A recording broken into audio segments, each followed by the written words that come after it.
I would like to call upon Raju Sutar and Ajit Gadgilji to welcome all of you as hosts. Can you please come? Hi. So welcome to Zapurza. I think most of you must have been here. Some of them were not here before. So this is basically a museum of art and culture we are calling, but we are more than that. We are a facility. We have multiple areas where you can do some hands-on work. And we are orienting this museum towards becoming a learning resource.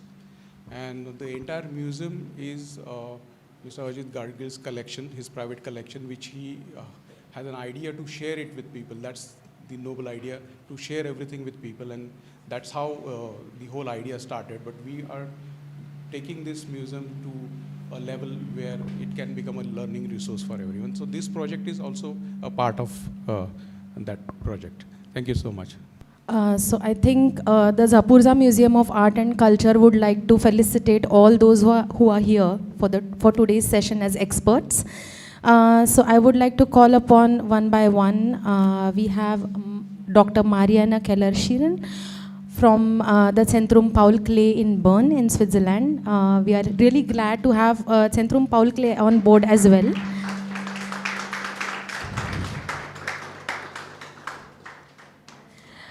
Then we have Professor Dr. Rajendra Dingle, who is a part and the mentor of the Translations Academy, which is headed by the Goethe Institute in Mumbai, and it is spearheaded by the Goethe Institute in Mumbai, and yeah, it's the South Asian project. We also have Dr. Milind Brahme as the participant of, he's also one of the translators. And our beloved colleague Jayashri Joshi, who has initiated the Online Translations Academy.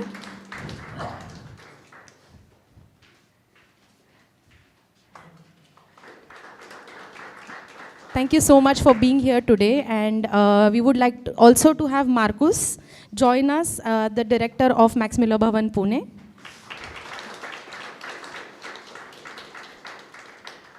And like we do it traditionally in India, there will be a lighting of lamp before we start this inauguration session.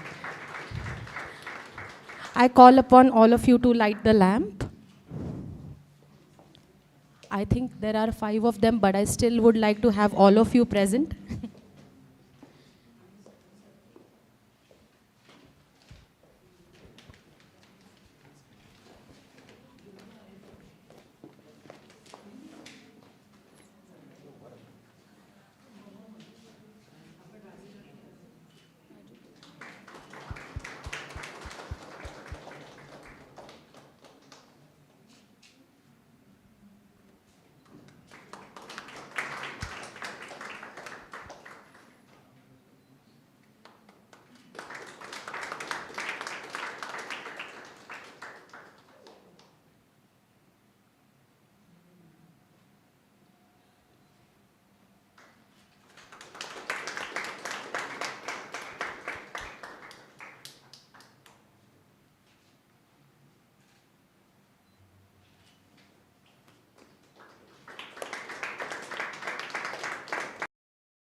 So I would like to introduce you shortly to Mariana Keller-Schieren, who is present with us today and who will be holding a session for us about the Zentrum Paul Klee. I'll just read out quickly about Mariana.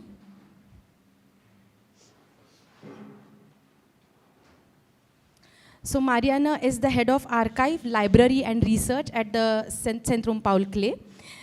She initially studied music before taking up a degree in art history, German studies, and history at the University of Bern in 2002. As a part of a 3-year research project on Paul Klee's teaching at the Bauhaus, she completed her doctorate with a thesis on his theory of color in class. together with Fabiana Egelhofer, who has been also a guiding source for us through this initial discussions. She's not here today, but we have Mariana represent the Zentrum Paul Klee. She curated the 2012 exhibition Meister Klee, Teachers at the Bauhaus at the Zentrum Paul Klee. After several years of working in cultural promotion, she has been head of the Archive Library Research Department at the Paul Klee Zentrum since the beginning of 2022. So I would like to invite you on the dais, Mariana, please. And we would like to know more about Zentrum Paul Klee and what was so interesting about the concept that you would also like to collaborate further with us on this project. Thank you. Yeah, good afternoon, everybody. I'm very much looking forward being here. I did very much look forward, and now it's great, all that interest in the project. I'm sure that's not about me, but about Prabhakar Barwe, so that's good. And if you get something to know about Paul Klee, if you don't know him already, then it will be fine. Short, at the beginning, a little word about the Zentrum Paul Klee. That's a museum or a cultural center, probably more than a museum, and a mono artist museum. So that means we basically have a collection of 4,000 artworks by Paul Klee. That's a bit less than the half of all his productions, so there's about 10,000 works spread all over the world. A lot of them in public possession, like museums, galleries, and maybe 30% in private possession. So it's very, very well known. Luckily, Paul Klee was a very accurate painter. And you will see some works, you might see that as well, but he was also kind of an accountant. So he would note down every single work in a little book with the year, with a number, with a title, and with some basic technical information. And that made it very easy for the Paul Klee Society, Gesellschaft, that's the predecessor of the Zentrum Paul Klee, to finalize a catalogue raisonné, like a work catalogue of all works Paul Klee considered to be finished. So that's about, as I said, 10,000 work. It's a 9-volume publication on paper. It's rather a weapon than books, because every single volume is like this, so it's very, very heavy. And that's why we know exactly what he made. That's a very reliable source of provenance as well. That makes it easy for us to work with his work. The Zentrum Paul Klee, as this monographic museum is, it was opened in 2005 due to a very generous donation of a former medical professor who gifted the land to the public and financed more or less the whole building. It was a lot more expensive than it should be, especially in Switzerland. All building projects become much more expensive than they were planned. So, and it's very nicely bedded in the surrounding, in the landscapes. Bern is like a little hilly city, so we have a lot of little hills. We have a river flowing through. We have a old town, and the architect of this building is Renzo Piano, the Italian architect, and he embedded the building very nicely into the landscapes, taking out these waves and shapes. So we have a 3-wave building with exhibition spaces, only 2 unfortunately, so that's not too much. We usually have 1 exhibition about Paul Klee and the works of our collection, and then we have like a special exhibition with many different artists. They may be closely related to Klee, but they may also be a little bit further away. And that was the point where we were very much, inclined when we got contacted by the Goethe Institute, because we knew, okay, there are also traces from Paul Klee somewhere in India, and we weren't aware of that. Even if in 1922 there was this big, this big Bauhaus exhibition in Calcutta. So at Klee's lifetime, there was a relationship, but we weren't aware at all that there could be also some later traces. And because since about 6 years, we try to put the focus more on art from other continents, not this Eurocentric view on Paul Klee. That's why that was the point for us to really think, okay, that will be interesting, and to see the connections, intersections that may be or are between Barwe and Paul Klee. So yeah, because for a very long time, Klee, as my Eurocentric perspective, he was very much an European painter, or even narrow, the German painter. So for us it's interesting to see what happened in the US, what happened in Brazil, what happened in Argentina, what happens in India, what happens probably in other parts of the world, with that legacy of Paul Klee as a painter, but also as a thinker and as kind of philosopher in art. And yeah, that was our main goal. And yeah, if one had to summarize Paul Klee's artistic thinking and being, then it would probably be movement.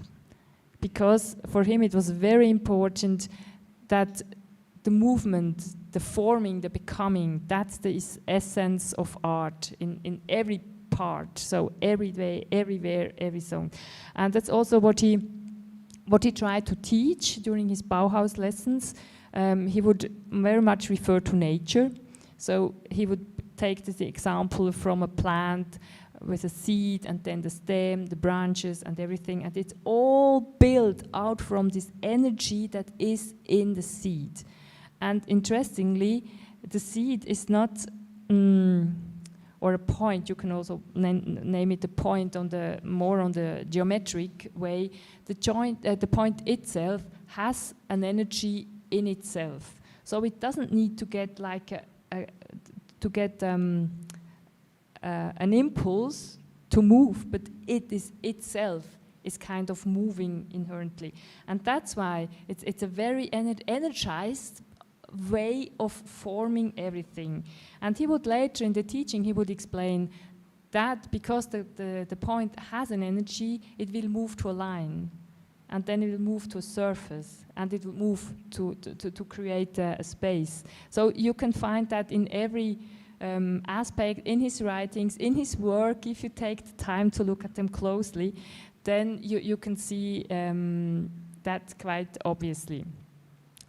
And I think besides the artist, it's for us at the Centrum, it's very interesting that he kind of transferred this knowledge or this idea of forming, of becoming into his teaching. And he would once say to his students, it's not the form, the final form, that's not the important thing. It's all the way until you are there. And that's why if people at his time looked at his paintings and they couldn't understand it, because maybe he would title a work kind of with tree, and you can't recognize a tree. That wasn't the aim for Klee, to paint a tree as probably we all would recognize a tree. But for him it was important, that whole process. How can we show this energy, this movement, until at the end there is a final artwork.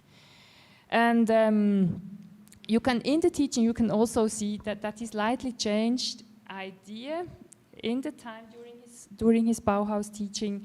It was about 10 years. At the early years in Weimar, it was quite a free teaching. They had no curriculum at all, the teachers, so he could easily teach whatever he wanted. And he would name it at that time, Contribution to a Pictorial Form. And later, when they moved to Dessau, and I suggest, because of the more architectural way at the Bauhaus, where architecture became much more important and like architectural form, he then changed from pictorial form to the name Contribution to Pictorial Formation. So also there you has that happened a big change. And I brought with me a facsimile of his first teaching lectures at the Bauhaus in Weimar, where you can later, if you like, have a look at it, where you have all the notes nicely written down with the drawings, And he had also, well, let me see. I mean, he used to talk about equilibrium, and he tried to explain a lot of things in different ways. So he would also try to explain how to structure a surface by using a score of a Bach violin sonata. And that was, I guess, very, very complicated because he did it only once.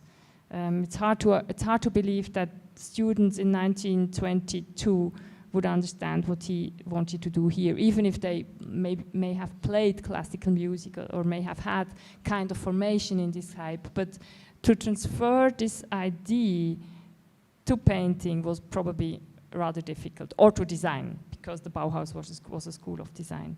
So that's very interesting. And you will also see, maybe with the examples Raju put together now, that you would see that there is some kind of influence between the works he did during these years at the Bauhaus and what he tried to tell his students. But still, every teaching note we have, and it's beside this book, it's about 4,000 pages, loose pages of planimetric and geometric designs. So that's not sketches for his artwork. It's more like exercising, drawing, constructing, and getting a feeling of relations on a canvas, on a paper, and then at the end he would leave out certain lines, and then you have probably only a line here, and you have one line there, and another one here, and a point there. And if you would try to reconstruct what is beneath, then you will probably find some of these stereometric, planimetric drawing he made for a very long time. So that's basically it on Zentrum Paul Klee. Oh no, what I forgot to mention, talking about Klee and the exhibition now, we are also, as I said, a censure. We also have like a children's museum, so with a very huge workshop space where kids, but not only kids, but also adults can come and practice on their own or with guidance from a teacher. We have a event location kind of thing, so where companies can come and hold their, like we here today, like meetings, things like that. And we also have some other cultural program, like lectures from writers, and sometimes concerts, music concert as well. Very, very rarely also some plays, theater. So it's really a nice place to be, because it's always very lively there. And I'm sure that would have Klee would also have liked that. And what I also forget, sorry, I'm a bit unstructured. So he was a violin player. So he played the violin all his life, and he had an instrument in his workshop, in his studio. So he would paint or draw, and then he would play the violin, and then he would rehearse with a string quartet, for example. So music was a very important part of his life.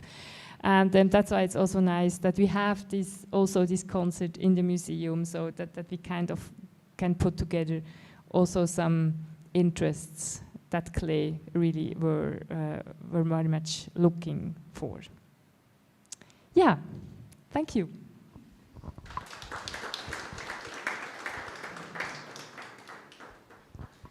Thank you so much, Mariana, for those insights. Actually, when you're talking about Zentrum Paul Klee also for youngsters, kids, and children, I think there are a lot of matching synergies that we have also at the Zapurza Museum of Art and Culture, and that's what Raju also mentioned.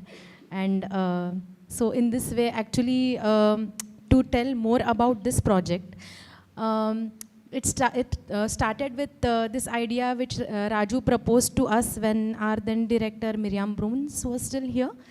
And he said that, look, I have a fascinating idea. I want to meet you immediately, and I want to talk to you. How can we do this? And then he told us about this idea of intersections and interventions, which actually can be set into a pedagogical context, and we can take it further to young minds, and we can also think how they can participate and how they can be a part of this learning process through the ideologies of these two contemporary modernists and painters. So that's how it all started. And we are really happy that the Online Translations Academy is a stepping stone, is the foundational stone towards this project. You all might wonder if it is a sheer translations project. No, the translations will be giving us more insights into both their ideologies and how we could go ahead and how we could, also bring in our own ideas after referring to what our translators and friends have done during this project. We will be inviting them today because you should listen to the translations. They are really arts of works in themselves. So we would like to call Dr. Rajendra Dingle, Dr. Milind Brahme and Jayashri to be here and read a few excerpts from Klee, which they have translated into Marathi. So you will be Marathi, English, and you will be also listening to the original text. So I am, as a language enthusiast, also very curious about it and intrigued after going through everything. So please, Mariana, if you can keep sitting. Yes, if you stay. Thank you.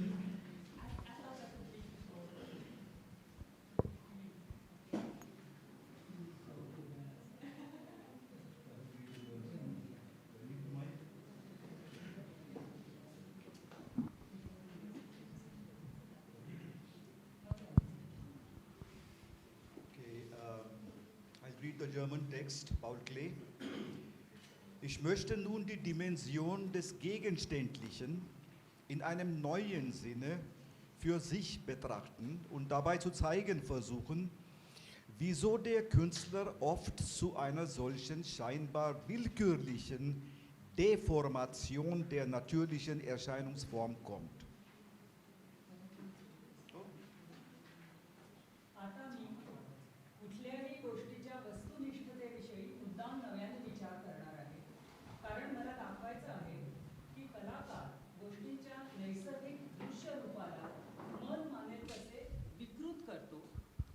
या दाव्यात खरं सत्य काय आहे?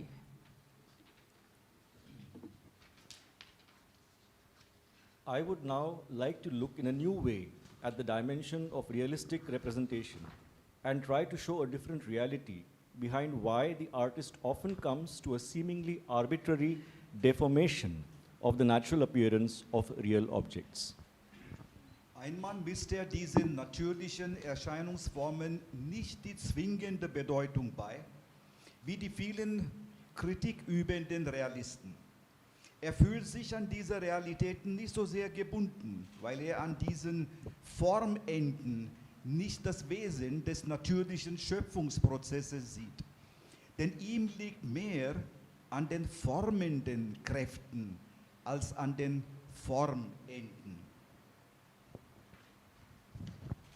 एकतर तो गोष्टींच्या नैसर्गिक दृश्य रूपाला वास्तववादी टीकाकारांप्रमाणे सक्तीने एकाच व फक्त एकाच अर्थाची जोड देत नाही, कारण त्याच्या मनात वास्तवाशी असणारं त्याचं नातं असं सक्तीचं नसतं.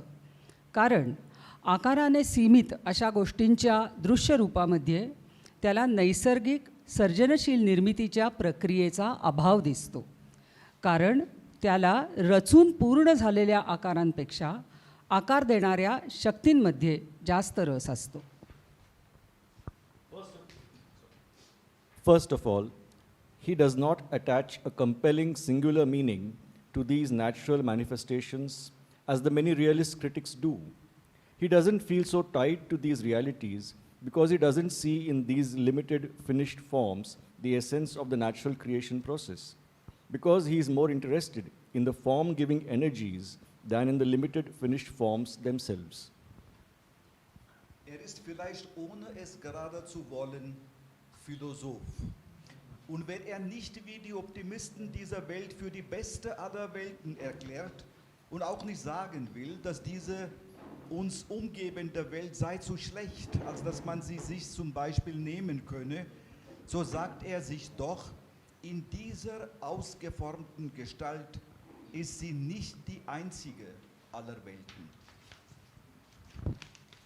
कदाचित त्याच्या इच्छेविरुद्ध तो दार्शनिक बनलेला असतो आणि जर तो आशावाद्यांप्रमाणे हे जगच सर्वात उत्तम जग आहे असा दावा करत नसेल, परंतु त्याला असेही म्हणायचे नसेल की हे आपल्याभोवती असलेले जग इतके वाईट आहे की एक आदर्श जग म्हणून आपण त्याचा स्वीकार करू शकत नाही, तरी त्याला नक्कीच म्हणायचे असते की या एका रूपात हे जग आपल्याला दिसते आहे तसे हे एकच जग नाही. He is perhaps a philosopher without meaning to be one.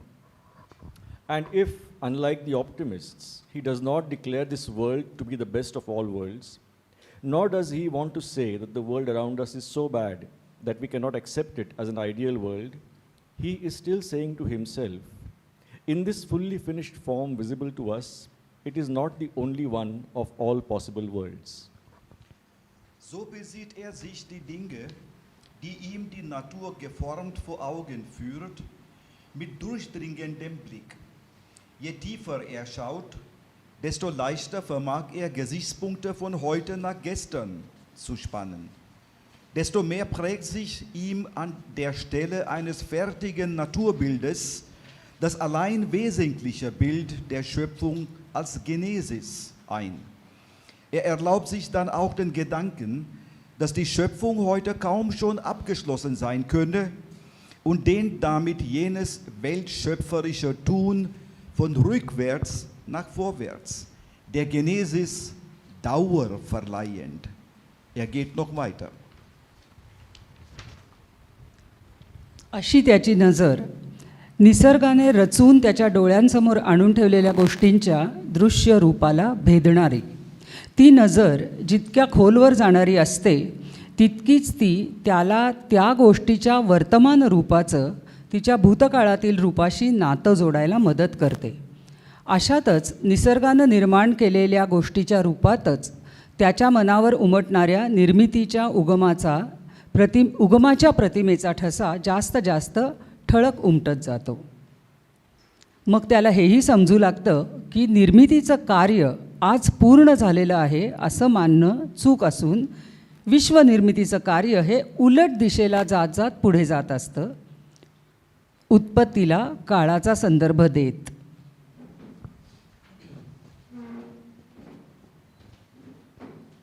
So he observes the things that nature presents to him in their finished form with a gaze that pierces their visual appearance.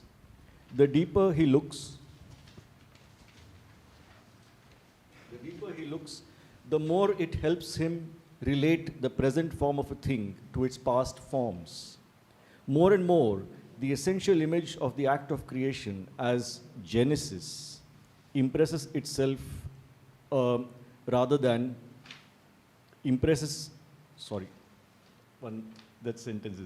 more and more, the essential image of the act of creation as Genesis, as the process of creation, impresses itself on him rather than a complete image of nature. Then he also begins to understand that the work of creation could hardly be seen today as having been completed, thereby stretching the act of creation of the universe from the past to the future, making Genesis a perpetual process. He even goes further. Sagt sich, diesseits bleibend, sah diese Welt anders aus. Entschuldigung. Sagt sich, diesseits bleibend, es sah diese Welt anders aus und es wird diese Welt anders aussehen. Nach jenseits tendierend aber meint auf der anderen Sternen kann es wieder zu ganz anderen Formen gekommen sein. इकडे इहलोकीच राहून तो स्वतःला म्हणतो, हे जग वेगळं दिसत होतं आणि हे जग आता वेगळं दिसू लागणार आहे. पण पलीकडे परलोकाकडे नजर टाकताच त्याच्या मनात विचार येतो, इतर ग्रहांवर गोष्टी वेगळ्याच आकार रूपात दिसत असणार. Staying in this world, he says to himself, This world looked different, and this world will look different. However, extending his perspective to the greater beyond, he thinks, then again, on other stars and planets, completely different forms could have emerged. Solche Beweglichkeit auf den natürlichen Schöpfungswegen ist eine sehr gute Formungsschule. Sie vermag den Schaffenden von Grund aus zu bewegen und selber beweglich wird er schon für die Freiheit der Entwicklung auf seinen eigenen Gestaltungswegen sorgen. Aus dieser Einstellung heraus muss man ihm zugutehalten, wenn er das gegenwärtige Stadium der ihn gerade betreffenden Erscheinungswelt für zufällig, gehemmt, zeitlich und örtlich gehemmt erklärt. Für allzu begrenzt im Gegensatz zu seinem tiefer erschauten und bewegter Erfüllten.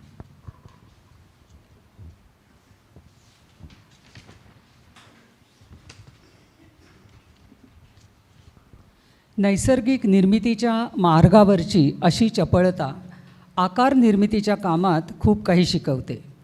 कलाकाराला ती मुळापासून हलवते आणि चपळ बनवते. त्यामुळे स्वतः आकार तयार करत असताना उत्पत्ती ही पूर्णतः स्वतंत्र असते.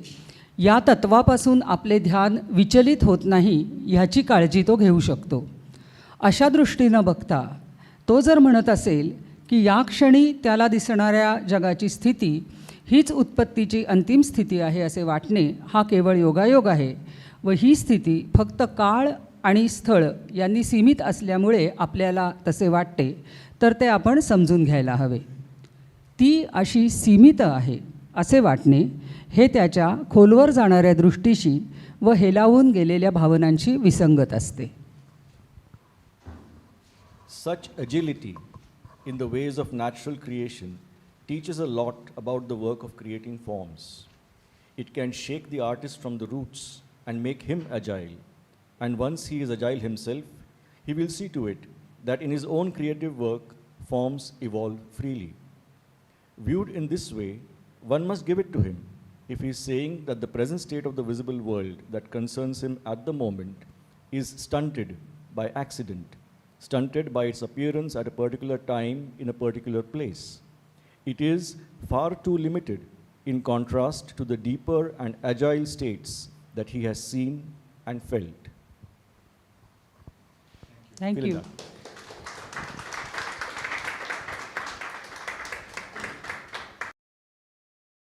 I would like to talk a little bit about our curators of this project. So I would like to introduce Raju first because he's here. The other curator is Meera Hitz, who is based in London and has been working as an independent artist from there. Today she could not be here with us, but she has sent her best regards to all of us and has wished all the best to this endeavor, and she will be with us for over a period of time. To talk about Raju, I think our association dates back over a decade now, almost, or more than that.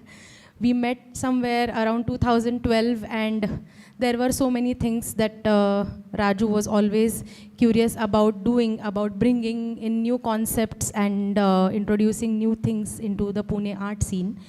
So I have known him as a friend as well. But to tell him more, to tell more about his profession and what he has been doing over the years. So Raju Sutar, an arts school graduate with over 30 years of experience in the art world, has gained recognition for his work both nationally and internationally. As a member of Zapurza team, he contributes as a curator and actively participates in various events and exhibitions. Specializing in contemporary art, Raju focuses on creating large-scale paintings, sheet metal installations, which you might have seen also outside in Zapurza, and fine art photography alongside video installations.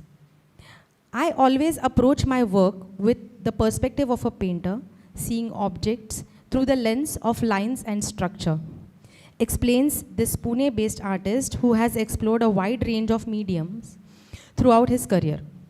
Known for his commitment to preserving traditional crafts, Raju excels in translating emotions into visual language and conceptualizing innovative projects. Additionally, he has curated significant exhibitions featuring artists from around the world and has been invited to prestigious events such as Documenta 13 in Germany and the Florence Biennale in 2015. I think I would like to call upon Raju over here now to the stage, and he would be speaking more about Prabhakar Barwe's ideologies and work, and he would also tell us more about how the program will go ahead. Raju, please.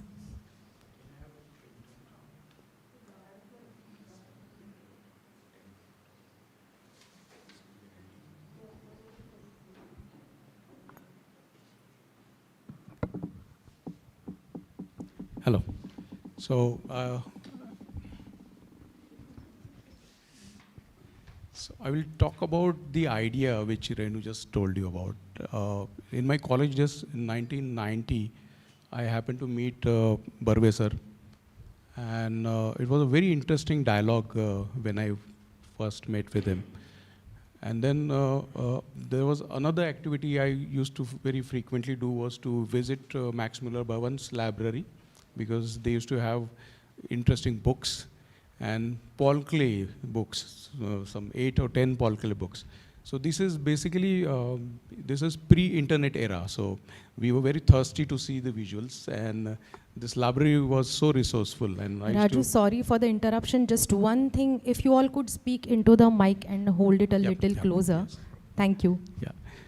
So that was a very interesting space to be, and it was on the way to my place. So almost every day I has to go to the library. And then after meeting Barwe sir, and when I went to Max Muller Bhavan next day, I thought these two people should have met, Barwe and Paul Klee, because I found so many similarities.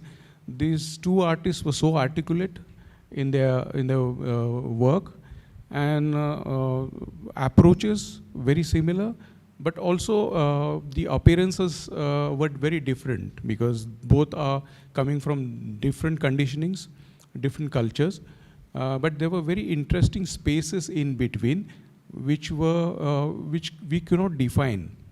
Those were very floating spaces. Though that was the thing in my mind, and that project actually came in my mind in 1990 about this project. But time and everything takes its own. So after that, when Miriam was around, so I coined this idea to her, and then we started with this. And then I was having a first idea, which was at least we should translate these writings, both of the artists. Because when I was going to Max Muller, I was browsing those books. It was in German. I don't know a word. I only know a word which is Kunst.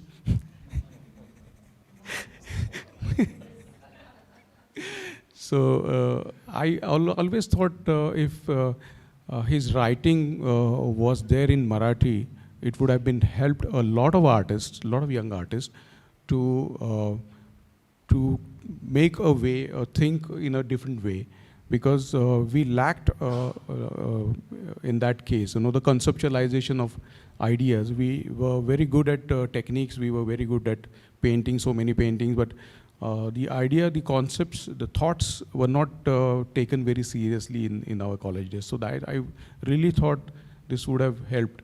So the first idea came to mind was to translate both the artists, and that's how it started. And then we came up with the idea, which is going to be a 2-year project.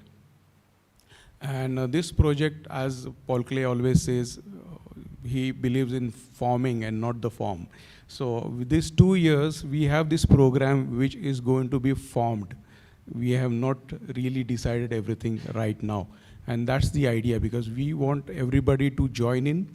I would like to appeal all of you, if you have any project allied to this idea, I would like to have those projects. Either you can contact Zapurza, or you can contact Goethe Institute, and we can incorporate those projects. I'll just tell you about the project in a brief.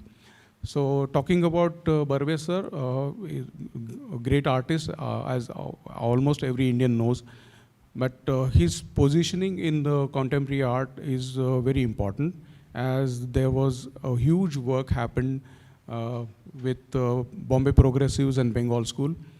Barwe sir comes little later in that period, and with a challenge of the visual vocabulary which was already established in the country, and there were already established artists who were doing certain type of work.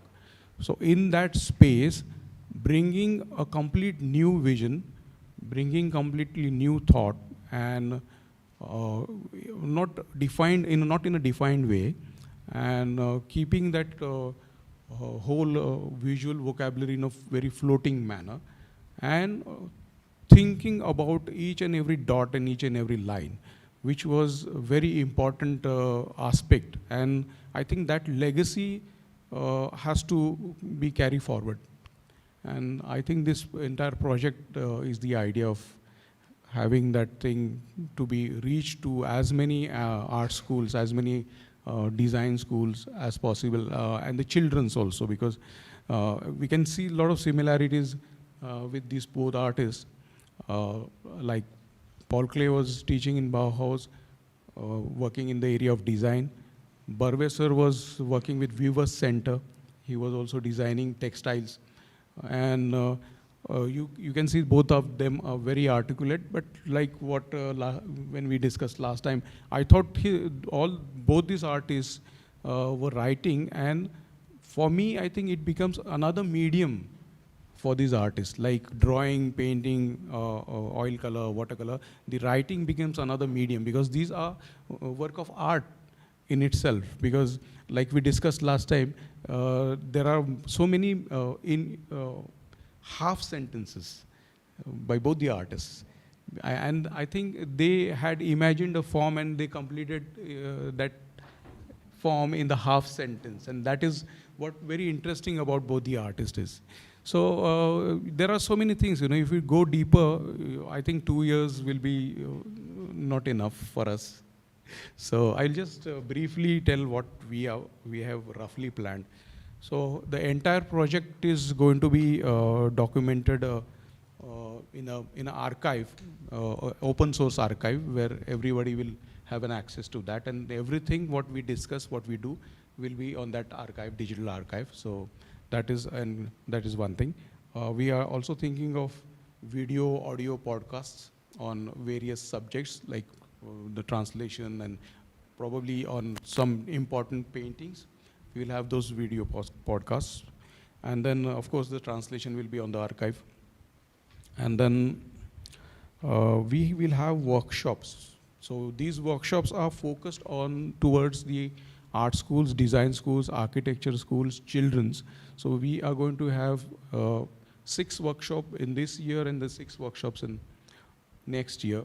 And we are thinking of having an exhibition at the end of 2025. And in between, we are thinking of having sessions with Bauhaus Imaginista.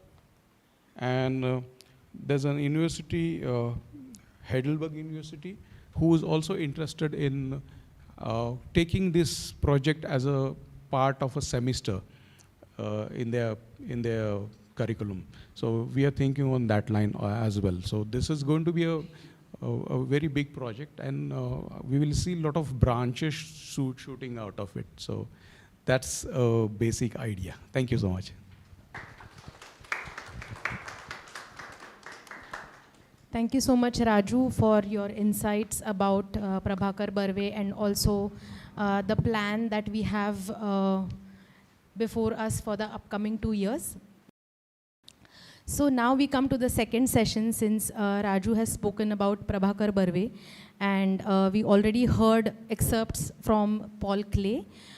We would now like to hear from the experts of Prabhakar Barwe into German, English, and Marathi. So, and after that, Jayashree Joshi, who is the head of libraries at the Goethe Institute in Mumbai, shall be moderating a short session with our translators, as well as Raju, Mariana. Meera is not here today, but I would like to introduce her at the end, because she has been an integral part while planning out a lot of things. We have been doing this since some months now, and I will let you know how exactly she has been helping us. But so we will have a session which will be moderated by Jayashree later, and I would like to request you to read the excerpts now.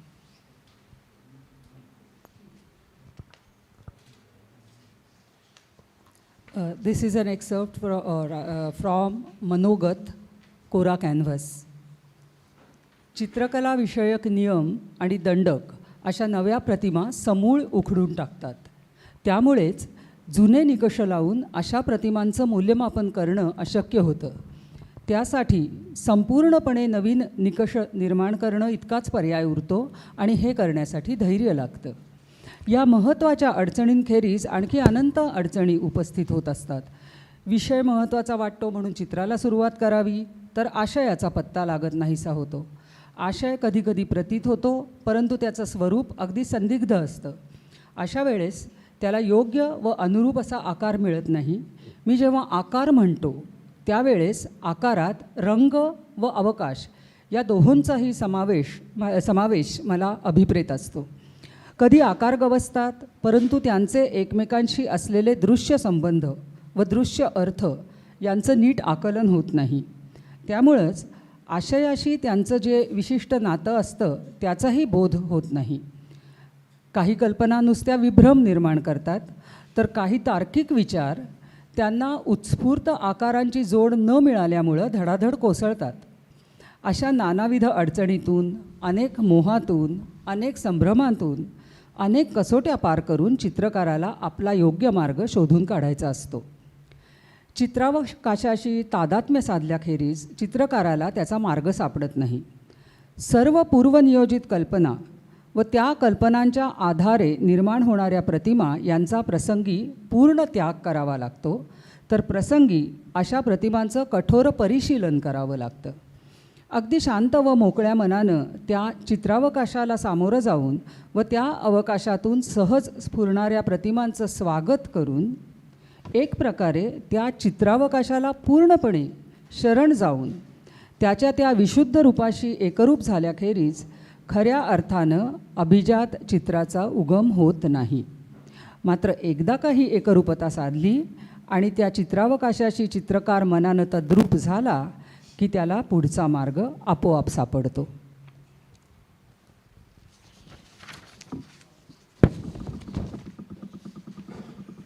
Solche neuen Bilder entwurzeln gänzlich die lange tradierten kunsttheoretischen Regeln und Vorstellungen.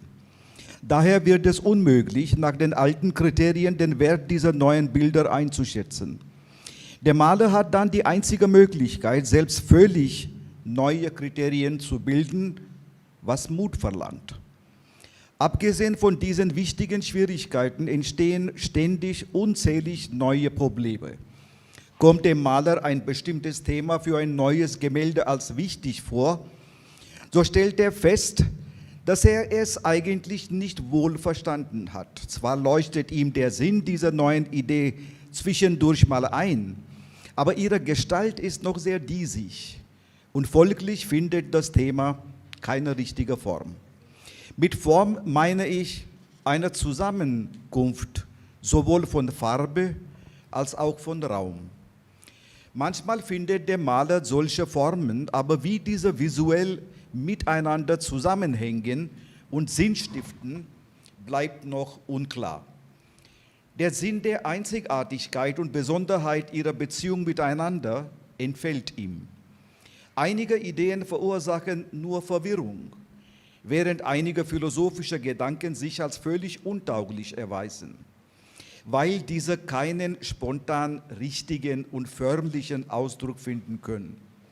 Der Maler muss sich mit verschiedenen Schwierigkeiten dieser Art konfrontieren lassen, vielen Versuchungen aus dem Wege gehen, auf viele verwirrende Fragen Antworten finden, viele Prüfungen bestehen. Nur so kann er seinen eigenen Weg finden. Solange der Maler nicht eins wird mit der Räumlichkeit seines Gemäldes, findet er seinen Weg nicht. Gelegentlich muss er alle vorverstandenen Ideen und die aus ihnen stammenden Bilder gänzlich aufgeben oder aber diese einer strengen Prüfung unterziehen. In aller Ruhe und mit einem freien Geist muss er sich mit dieser Räumlichkeit konfrontieren und die daraus ganz spontan entstehenden Bilder begrüßend, im gewissen Sinne sich dieser Räumlichkeit völlig ergebend, sich mit ihrer reinen Andersheit eins werden lassen. So und nur so kann ein originelles Gemälde im wahrsten Sinne entstehen. Ist dieser Zustand des Einsseins schon erreicht, das heißt, das Bewusstsein des Malers und die Räumlichkeit des Gemäldes im Entstehen harmonisch sich angeglichen haben, so lässt sich der weitere Weg von alleine finden. Such new images totally uproot the known rules and standards of painting. That is why it becomes impossible to evaluate such images by applying old criteria. The only option left is to create entirely new criteria, and it takes courage to do this. Apart from these significant problems, countless other difficulties keep popping up. If one begins a painting because the theme seems important, one completely loses track of the content.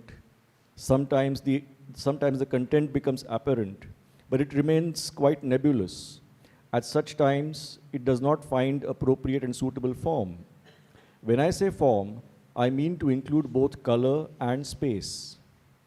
Sometimes one finds forms, but their visual relationships with each other and their visual meaning are not properly understood. And so, the special relationship that they have with the content also cannot be grasped.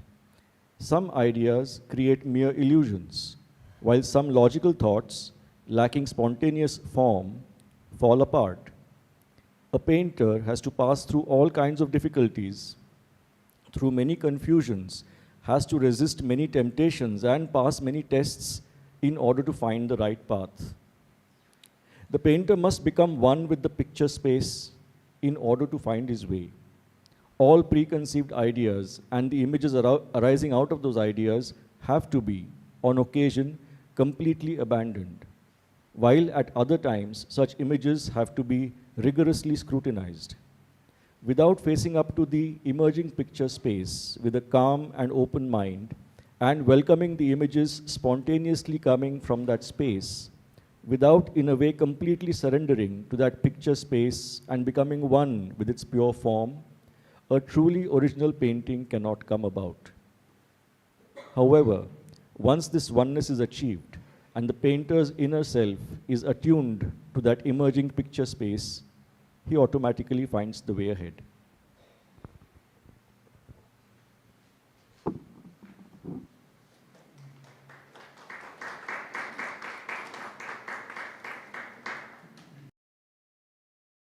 Now that we have had a sneak peek or a preview into the translations of Barwe as well as Klee, I would like to request Jayashri to convene this session where we would explore more about the ideologies of both the painters, both the artists, and how we could bring it into pedagogical dialogue. So I open this session to you all. And Mariana and Raju, please feel free to join whenever there are any comments, or if you feel that you want to express something, please feel free to join the session. Thank you. And we'll be having a short Q&A after this session. So if there are any questions from your side for the panel, we would like to welcome them. We have 5 to 8 minutes for that before we end for today.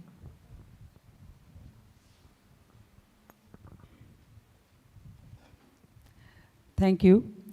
As Renu had already explained, this translation project is part of the Diamantenschliff Übersetzungsakademie, that is the Digital Translation Academy of the region South Asia of the Goethe Institute South Asia Network. And we were looking at actually 8 languages from South Asia, Marathi being one of them.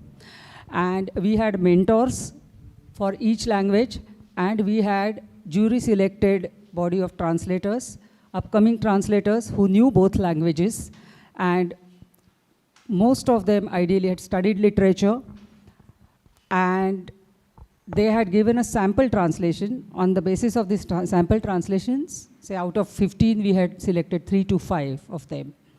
Now, we start with the question, if I know both these languages, German and Marathi, German and Kannada, German and Tamil, and I have read literature, German literature, little bit of literature from my mother tongue, does that mean that I am qualified to be a translator, literary translator? And now we are looking at texts that are literary texts, but they are artworks, as Raju already pointed out. So I'm leaving that issue aside, whether what makes a good translator. But while engaging with these excerpts, what we have translated so far, when you read Kora Canvas for the first time, you have to revisit so many places in that text, even to understand what he's getting at, and then finding connections with Paul Klee. So we have developed a reader for Paul Klee. Do you think we should also develop a reader from Indian tradition to understand Prabhakar Barwe? That's the question that came to my mind. I'm putting it on the table now for anyone and everyone who wants to respond. Secondly, M.F. Hussain himself had made a statement about the modernists, I think about Gaitonde and Barwe being the only 2 artists in that sphere from Indian scenario. And then there was an exhibition, Prabhakar Barwe's Inside the Empty Box, right? And there were interactive spaces for the audience so that the audience could actually not only see, but view the painting. And that void was created for that kind of dialogue. That brings me back to the idea of spectator for Rasabhava Nirmiti, the aesthetic experience, where the spectator has a major role. So with all this baggage, when I look at these texts, are they documentations, but they are so creatively written? And how does a translator, first as a reader, look at these texts to understand and facilitate the depiction of the same word painting, I'm calling it for the want of a better word painting, into the target language? I think, you have to see these artists, the paintings first, So in their writing, in their painting, the process is important. The major chunk of their work is the process and not the complete artwork. So I think even the writing needs to be seen in that same line. Yeah. So Raju, would you like to speak about the process of engaging with the text and then translating, transcreating, transculturating? Yes, it has been a very challenging and at the same time very exciting project thus far, not yet complete. And, both Milind and myself, who have been translating and engaging with the work of Barwe as well as Paul Klee, have been benefited immensely from our study of German literature and theory of literature, which we studied in German. And so and also history of literature and history of art, which we studied as part of our program of German studies at university. And it has always intrigued also students of literature. If at the beginning of their masters in literary studies, if you ask a student, which is the epoch which appeals to you most, they all say Enlightenment, Aufklärung. Why? Because it is so simple, Aufklärung, the text of Enlightenment, simple in the sense you have a text, and at the end of the text you have the summary of the text and the morale of the text, and so the text is explained, as it were. And then the thing moves to realism, and that also students respond to very positively. They start becoming a little unsure of themselves when it comes to the other areas, you know, the other epochs, particularly Expressionism. And so this movement from realism to Expressionism, which I think where both these painters are placed, you know, is something which has helped us immensely. And I think it's very important because of the pedagogical aspect that you have been stressing, Raju, is that even in the Indian context, you know, I find that the understanding of history of literature, the history of art, and so on and so forth, does not have enough space to understand this movement from realism to Expressionism and the other deviations from realism. And that's why it's very important. But that has helped us, and that is why I am very optimistic and that this sort of a project will definitely bring about some sort of a shift in the understanding of the students as to how they look at reality per se, you know, whether it is possible. Otherwise, movement from the concrete to the abstract, you know, is looked upon as not very interesting, you know, in the sense, you know, if realist art is what art is all about, basically, you know. And that's what Klee also talks about in his lecture in Jena. And he's taking on the realists, and he says that, you know, these critics, they think that, you know, unless and until it's a realistic representation of reality, it's not art, you know. So it's a very complex thing which we are sort of involved in. I think you'd like to also. Yeah, I mean, very much. The fact that we are familiar with the vocabulary that is being used in the context of modernism, I think that is very important. One other thing also, Raju already mentioned literary theory and the history of literature.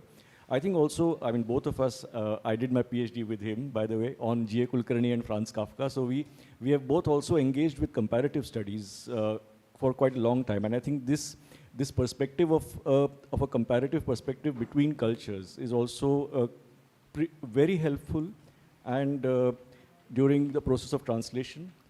And as Raju said precisely, I mean, what it teaches us, the understanding the movement from realism to Expressionism is the seriousness of abstraction.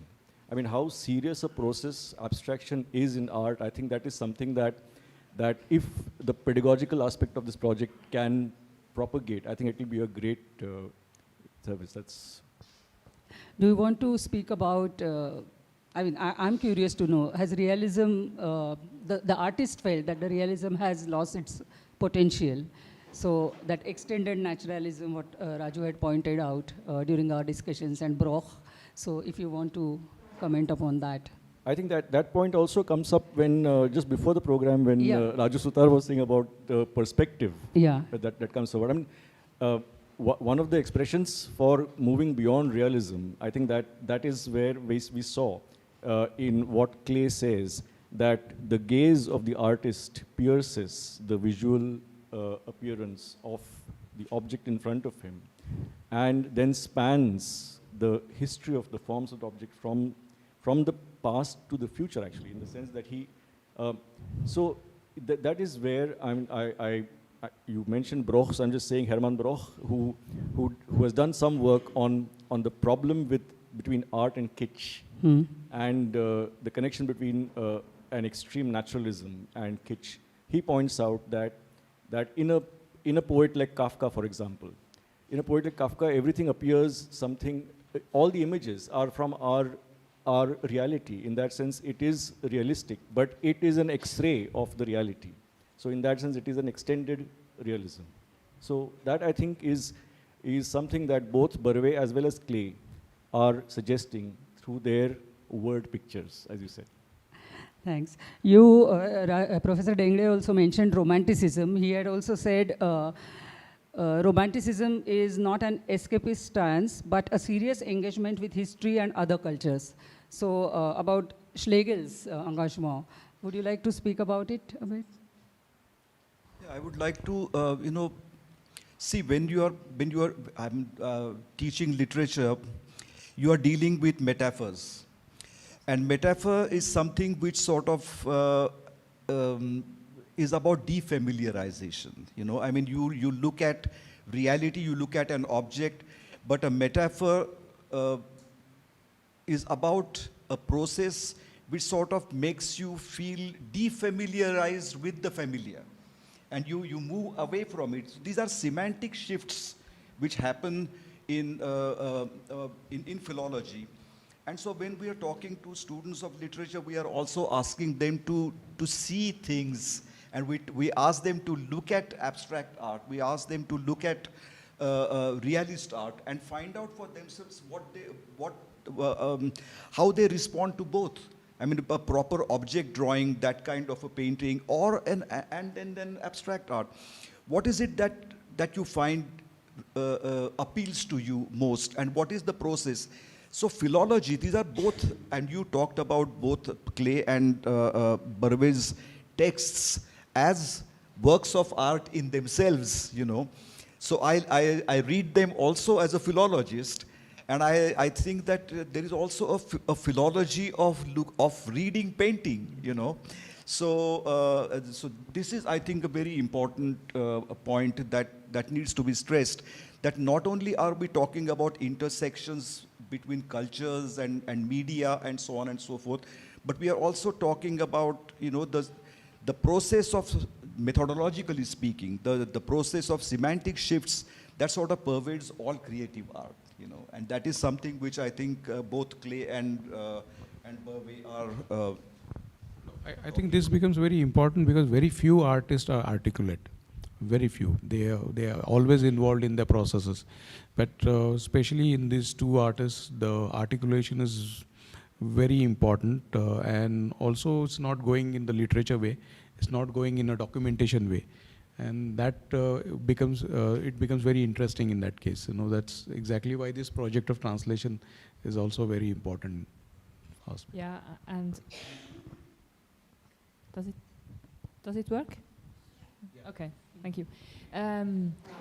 Yeah, that's very interesting, and I think you mentioned one good point, Raju, at the beginning, that first it was the art, and then they started rethinking what they are going to do, and what they are doing. And I think especially that lecture in Jena from 1924, that's a particular good example for that whole process, because Klee wrote it down for a non-professional audience. So he would hold his lecture in front of, in the exhibition space of his paintings, and he tried to explain very well what his process was or used to be, and but it took him a long time to get at that point. Even if he, from a young painter, we know from his diaries and from letters that he was very much concerned about the process of his work, and to be able to write it so clearly, I think that's a huge achievement, that he really got to that point. And we were very much interested in that project right from the beginning, but we were also a bit hesitating, how would he be able to explain this special kind of writing, of thinking of this period, because we had translated some excerpts in English before, and also from this little book, and with English-speaking translators from the US or from UK, it wasn't that easy to get the knowledge of these words, of these sentences. And that's what struck us when we first met on a Zoom meeting, just to realize these three translators, they know that discussion in Germany, in Europe at that time, so profoundly. So we were completely at ease, because we got to know, you understand everything, what is also packed into these words, which are, even for German readers today, it's difficult to explain. So for me, for example, it took me, I think I had to read this lecture at least for 10 times to really understand what he meant. So I think it's very interesting. So that's exactly why we did that session of looking at the works of Barwe, and Then we discussed about how these sentences are half sentences and how these forms are half forms. So if you read the paintings, I think then it will become very easy to understand what they are writing. So only one part is not enough for it. I think, if I may, I think our visit to Mr. Gadgil's collection of Barwe, and I think it was so important to actually see together with you the paintings of Barwe, and also talk about how that painting has actually emerged. What is the treatment, how the colors have thing, and I talked to my friends as well as to how a painting. I consider myself really blessed and privileged to have seen Gaitonde's paintings, and I was intrigued by how, in spite of the fact that you're applying coats of painting, the light still is allowed to emerge from the form, as if that light existed always, and that is something which is there in the text.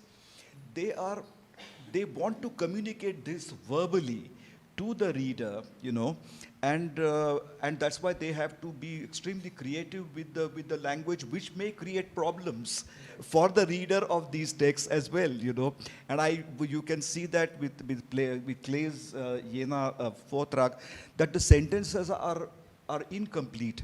So while translating, we had to complete the sentences because you can't imagine, you can't have the same situation where Klee is standing and all around him are his paintings, and he's talking to an audience and pointing to his paintings and so on. That situation cannot be replicated. So what you have is a text. You have to imagine that.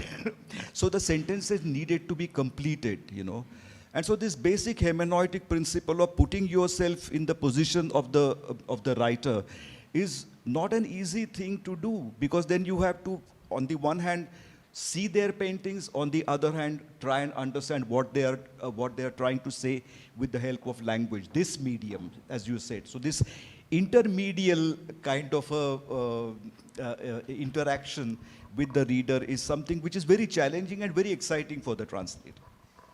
One very quick point. There are two paintings in gallery number 1 if you want to have a look at it. Two paintings of Barwe, sir, in gallery number 1. Yes, Milind. Now that Raju has talked about the hermeneutic, this thing of, because one of the basic principles of hermeneutics is also the deconstruction of one's own prejudice and preformed ideas in order to be able to put oneself into the shoes of the other person. And that is, I think, that comes through in both the texts so clearly, and so it's so emphatic also. Barwe is so emphatic about that in his texts, about deconstructing one's own preformed ideas first, and it's very Zen-like in a sense. Just to give you one example of how Barwe sir, as you call him, is dealing with Marathi language and is wanting to communicate with that intensity. The word for space is, he uses Akash, Aukash, and Chitravakash. And then he talks about the Chitra Sandarbha and the Rasa Sandarbha. So how are you going to deal with this? And then, fortunately, when you are dealing with such kind of thought in the German context, then you have words like Sinnzusammenhang, which is so fantastic. It just fits in perfectly, as if, Barwe is sort of thinking in German, so that's...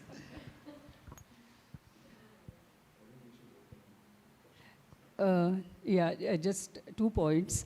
Number one, there is a term called wabi-sabi. Most of you know about it, right? The Japanese aesthetic that celebrates beauty of imperfection.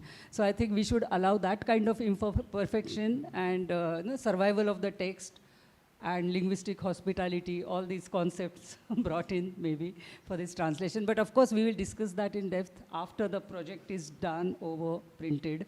because we will deal with many more issues that are involved in such kind of translation of an artistic aesthetic text, which is actually not only documenting but reflecting upon the complete process. Secondly, since we spoke about Paul Klee diaries and Barwe sir's diaries, my suggestion would be that we also document in translator's diary the process of translation, which should be part of this project. And as Renu, you said, for the some program for the upcoming artists, if the artists, you conduct a workshop for the artists, local artists, how to document their creative process. That it's just part of that complete creative process. That is what I feel now after looking back at what we did. Because when we also started discussing the translation, at some point, Professor Dengle said, don't lose the trace of that line. So in our mind, we are actually, we started visualizing that line, how it was moving, you know. And it was just based on the words, but the words were actually images that were guiding us. So I think we can open the forum now for remarks, observations, questions. Please raise your hand.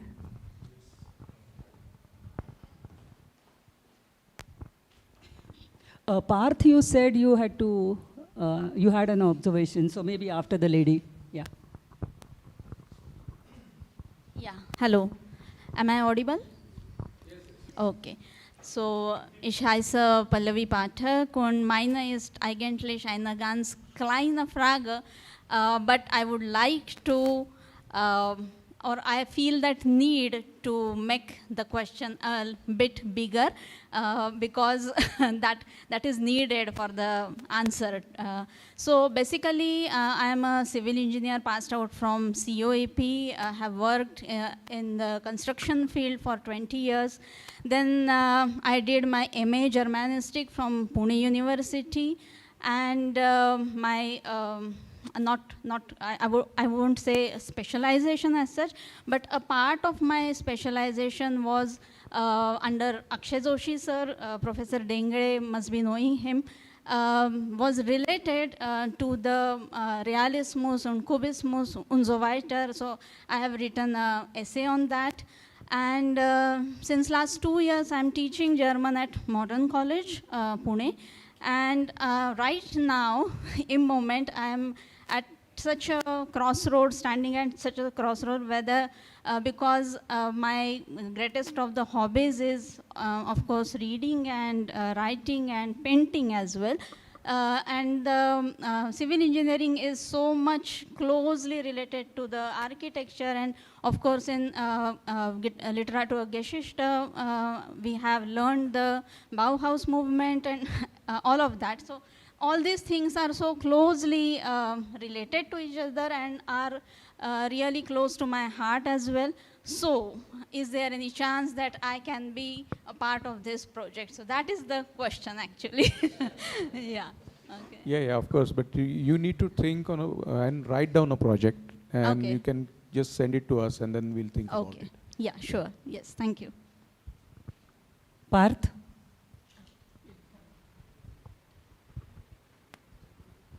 Hi, I just wanted to say thank you so much for hosting this, and this is one of the most unique projects that I have seen. I'm not very familiar with Paul Klee's work, like I haven't seen a lot of it, but I did attend a retrospective of Prabhakar Barwe's work in Mumbai, and that was the first time when I stood in front of a canvas and I had an emotional experience for the first time, and I feel like what you were describing about the painters translating the essence of life really also got translated through to the spectator in that. I think in Prabhakar Barwe's work, what is really fascinating is his use of perspective, which I find is very similar to how perspective is portrayed in Mughal miniature painting, where it's not like the vanishing point that you see in Renaissance art, but as space depicted in layers one above the other. what I would say about today's presentation is I'm a very visual being, so I was just hoping we could get to see more visuals of Paul Klee and of Prabhakar Barwe as you were translating the text and speaking about it, so that I could see what you were saying, like Raju sir said, that you need to understand the text with the image. It cannot be in isolation. So I think moving forwards in your presentation, let's have lots of images, and that that talk that Paul Klee gave with his paintings, let's see if we can recreate that. I mean, I think there are projectors big enough to do that. Maybe we can recreate that scenario and have that event again. Thank you, that's all. No, we are coming up with an exhibition for sure. Thank you. So, and the point which you were saying about the perspective is basically the whole entire modernism was reborn out of one pointed thought in the Western art, which was two-point perspective, or the vanishing point. Everybody was working on the same aspect, and everybody was working on the realism. And something happened technologically when the camera was invented. Then the question of the existential question came about the artists, whether they will survive or not, you know. And then the entire idea of looking back towards art, since we have the memory, like from the cave painting till now. So every artist started thinking on those lines, and then that was the burst. And then you can see there are a lot of incidences where Remra also copied a lot of Mughal miniatures in his period. And there was a lot of Eastern, like Japanese, Chinese, and all influences can be seen in expressionist painters. So this is the question, like everybody knows the Cubism, the seed of Cubism was in African tribal art. So this one technological development has created something which the art needs to be reborn. And that is the story which is still on. And in current scenario, we are struggling with a lot of ideas. That's exactly what I was talking to. The artists of today are trying too hard because they are completely in chaos. There's a lot of baggage, which also Barwe sir and Paul Klee also says about the baggage which we have, the baggage of history, the baggage of visual.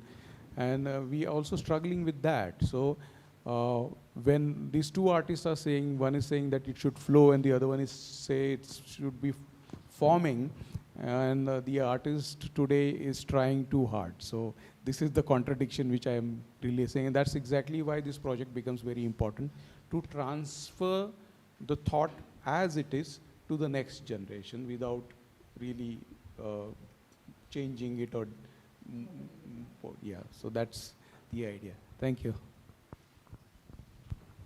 Hi, my name is Omkar. So before coming here, I was just doing some homework and reading Wikipedia pages of Paul Klee, and I went and then hyperlinked to surrealism and all that.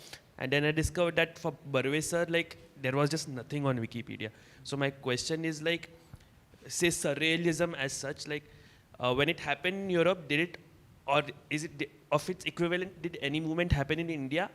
Or if it did not, or is it just, it did happen, but it's not documented at all, or on something on those lines?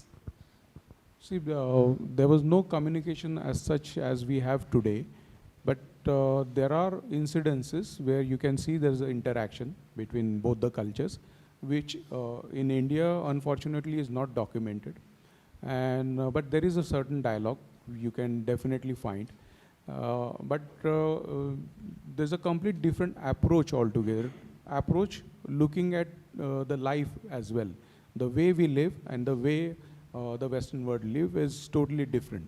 So we have most of the time, if you see Indian modernism, it will appear like European modernism. The appearance is very European, but the content is very Indian. So from within, it is totally different. So that's where you find these similarities, and then we naturally we are not very good at documentation. So that is the yeah. Can I just respond very Yes, quickly please. to Omkar's question? Actually, I faced this problem when I was doing my PhD. I did my PhD on, by the way, Kafka's death centenary is about to begin, and G.A. Kulkarni's birth centenary is getting over now in July, both. So I worked on G.A. Kulkarni and Franz Kafka, and when I began to do my literature review for my PhD, I discovered that there's a mountain on Franz Kafka, and G.A. Kulkarni, I had to really travel to Sahitya Parishad and all sorts of places to put together material so that I could have a literature review of what was done on G.A. Kulkarni. I realized that, as Raju Sudhar just said, that I had to bring some systematicness into what was done on G.A. Kulkarni by writing that chapter in my dissertation. And it was a wonderful experience. I mean, I learned so much in doing that. That's what I want to share with you.